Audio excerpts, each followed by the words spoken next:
Ilustrasi yang seterusnya adalah berkaitan dengan media, teknik serta proses penjanaan idea. Apa itu media? Media merupakan alat ataupun perantara dalam sesuatu komunikasi. Sebagai contoh, media cetak. Media cetak ini merupakan saluran komunikasi secara bercetak.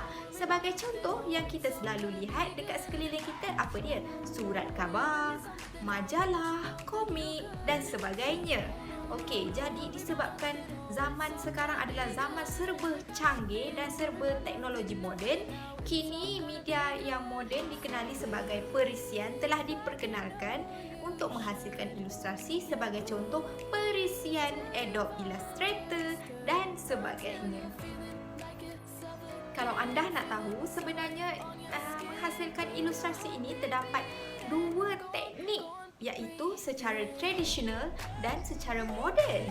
Okey, baiklah. Untuk teknik tradisional, penggunaan pelbagai medium campuran seperti pen, pensel warna, cat air, marker dan sebagainya. Perlu diingat ya, dalam menghasilkan ilustrasi perlu menggunakan media secara campuran.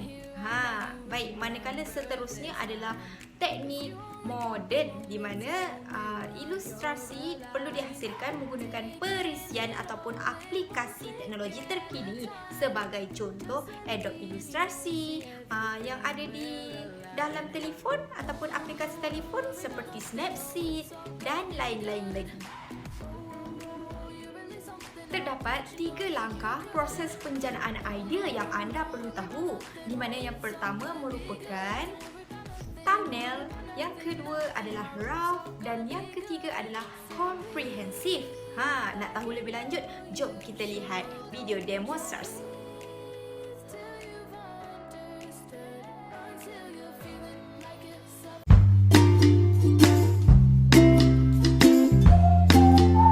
Terdapat 3 proses penjanaan idea. Yang pertama, thumbnail. Thumbnail merupakan lakaran kecil, lakaran yang dilakukan secara ringkas sahaja. Yang kedua pula, rough. Rough merupakan lakaran kasar. Lakaran ini lebih menjelaskan dari segi bentuk dan rupa sesuatu objek. Yang terakhir adalah comprehensive, di mana karya perlu disiapkan secara sepenuhnya menggunakan pelbagai medium campuran. Ilustrasi dekoratif.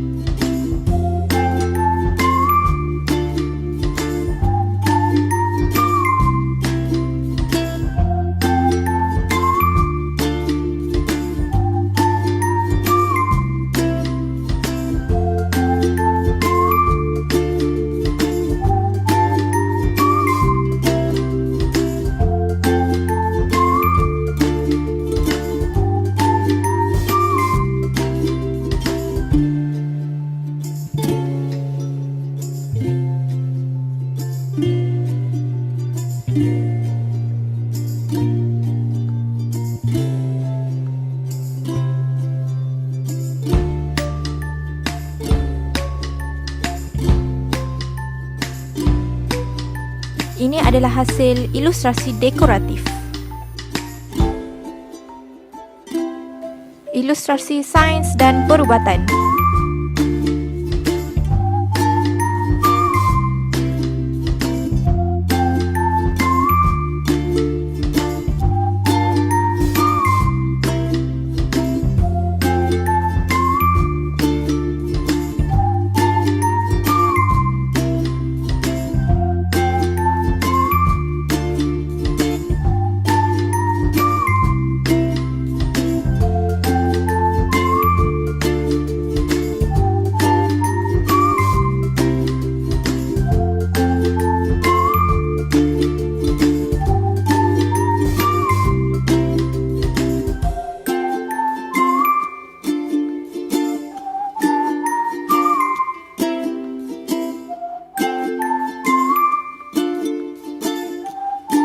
Ilustrasi fashion.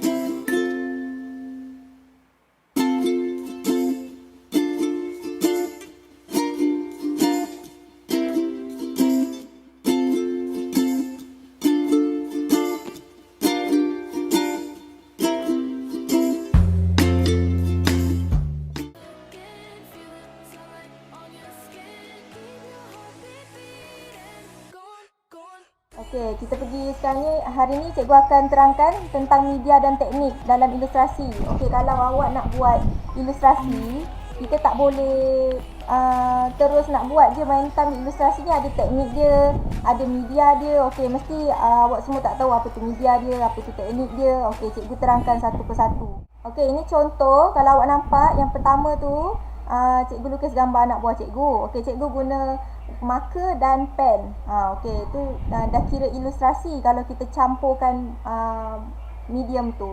Okey, yang sebelahnya kartun, cikgu hasilkan guna pen, marker pen, pensel warna. Okey, jadi dah ada 3. Tu maksudnya media tu dah campur, medium-medium tu dah campur, kita panggil ilustrasi juga. Okey. Boleh. Okey. Satu thumbnail lakaran kecil. Teknik lakaran pensel secara ringkas dan patas. 2 rough lakaran kasar. Lakaran lebih jelas dari segi bentuk dan rupa. 3 komprehensif karya terakhir atau terperinci. Ilustrasi yang lengkap beserta teknik. Okey, terima kasih. Proses penjanaan idea, awak nak buat ilustrasi ni, dia ada teknik dia. Ada 3 proses penjanaan idea. Kita nak buat idea kita kan. Okey, jadi dia ada 3 step. Yang pertama thumbnail, lakaran kecil. Okey, kalau lakaran kecil ni, kita lukis ibarat orang kata mudah lukis cincai-cincai dulu. Asal nampak bentuk lebih kurang. Macam dia still macam terlalu simple lah. Awak kena lakar banyak-banyak. Ada yang tak jadi. Yang tak jadi tu pun dikira lakaran kecil. Okey, contoh macam cikgu tunjuk kat situ. Okey, kita tak jelas lagi, tak nampak sangat rupa dia apa, bentuk dia apa. Okey, lepas kita buat lakaran kecil, yang kedua lakaran kasar. Okey, kalau lakaran kasar ni kita dah nampak dah bentuk dia. Kita dah nampak bulat tu apa. Mula-mula tadi lukis bulat je. Yang kedua kita lukis apple. Kita dah nampak dah bentuk apple. Mesti dah nampak bentuk, dah nampak rupa apple. Okey, yang ketiga tu kita kena lengkapkan. Kita kena siap gunakan media yang tadi cikgu cakap, media campur-campur tu. Kalau ilustrasi kena campur media. Okey, contoh kalau macam ni dia guna mungkin dia guna dakwat dengan cat air. Okey, jadi itu dah kira dia ada 3 step dekat sini. Awak kena ingat dia ada 3 step kalau nak hasilkan ilustrasi. Is Akmal, hidup tak? Ya, saya. Hidup tak tu? Okey. Awak Okey. dengar tak cikgu cakap ni? Kalau nak buat ilustrasi kena campur medium ke pakai satu medium je? Campur. Okey. Tunjuk. Ni Okey. contoh hasil cikgu. Ni kalau dah peringkat degree, awak pun kena hasilkan ilustrasi juga. Tapi kalau awak boleh tengok, cikgu tak guna cat air ke apa lagi? Marker ke. Bila dah sampai peringkat cikgu kena buat pakai bahan yang ada dekat sekeliling cikgu. Contoh ni cikgu pakai kain batik. Ni cikgu pakai kain batik. Okey. Yang dekat dalam ni Turun KL, orang sana nampak tak? naik 30 minit je. Naik KTM. Nampak tak cikgu tunjuk? Nampak. Okey. Yang dekat dalam ni cikgu gunakan apa ni, KTM. kertas, potong-potong. Ni kira macam collage lah. Ilustrasi pun ada juga guna teknik collage. Kalau awak macam rasa malasnya lah aku nak lukis kan, awak cari kertas-kertas, gambar-gambar, potong-potong. Lepas tu campur lagi dengan awak buat watercolour ke, tu pun dah dikira